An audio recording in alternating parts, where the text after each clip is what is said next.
Higala, kumusta? O ngayong adlaw kanyong tanan. Hisgutan taning gisulti ni Pangulong Marcos nga kadto kuno mga involved sa flood control, no?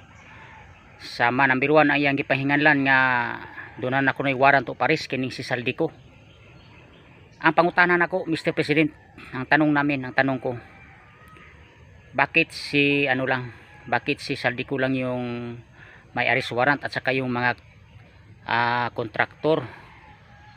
Dapat rin may warrant of arrest ka rin, at saka yung pinsan mo, ha? Ipa-aresto mo rin yung pinsan mo at saka ikaw mismo magpa-aresto, kasi ikaw ang punot dulo nitong kaguluhan, ha?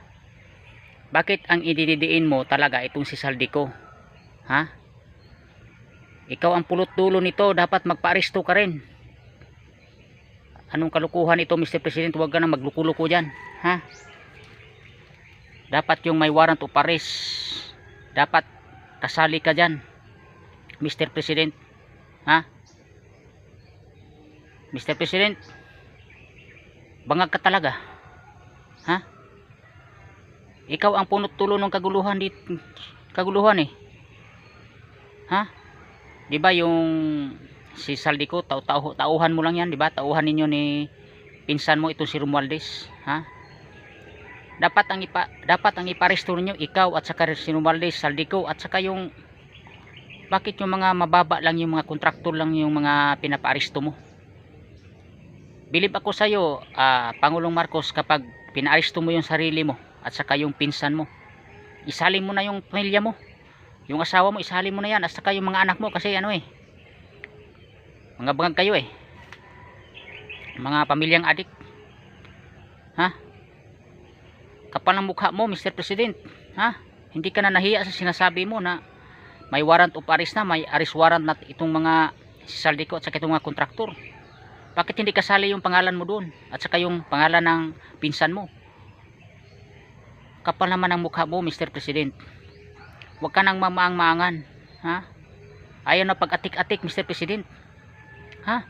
Baho ka na kaayos sa mga tao, ha? Wala na ganahi ang mga tao nimo, Mr. President, sa pagkatinuod lang. Wa na gyud ganahin nimo mga tao. Ang giganahan siguro mo kanina lang imong mga vlogger nga imong gipangbayaran, dagko kag bayad, ha? President, Mr. President, dapat kasali ka sa arestuhin, hindi yung si Saldico lang yung inidiin ninyo. Kasi naipit na kayo, inidiin niyo na itong si Saldico. Di ba tauhan nyo itong si Saldico? Tauhan ninyo ng pinsan mo si Romualdez. Tapos ngayon inidiin nyo na, ha? Ngayon nagsalita na si Saldico, tapos deny kayo, ha? Alam mo, Mr. President, wala talagang ug sa Bisaya pa, wagi sumputan ni imuhang administrasyon, no? Kay kani imong administrasyon bulok, mga bulok ang imong mga tao, bulok. Tapos ikaw wala kay klarong paminsar, ha? Wala kang sa matinong pag-iisip, Mr. President, ha? Kung may matinong pag-iisip ka pa, hindi sana nangyari ito, ha? Hindi sana nangyari itong kaguluhan.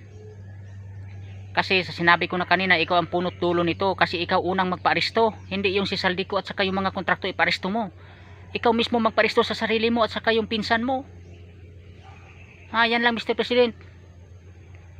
Anong klaseng presidente ito? Walang matinong pag-iisip. Tinuod man po nga wag giniklarong paghunahuna ni si BBM kay perminti man isabog. Maawa ka naman sa mga Pilipino, Mr. President, ha? Kung may awa ka pa, ha? At saka maawa ka sa sarili mo. Tingnan mo yung mukha mo, stress na, ha? Stress na yung mukha mo. Ay nako, Mr. President, magtino ka na, ha?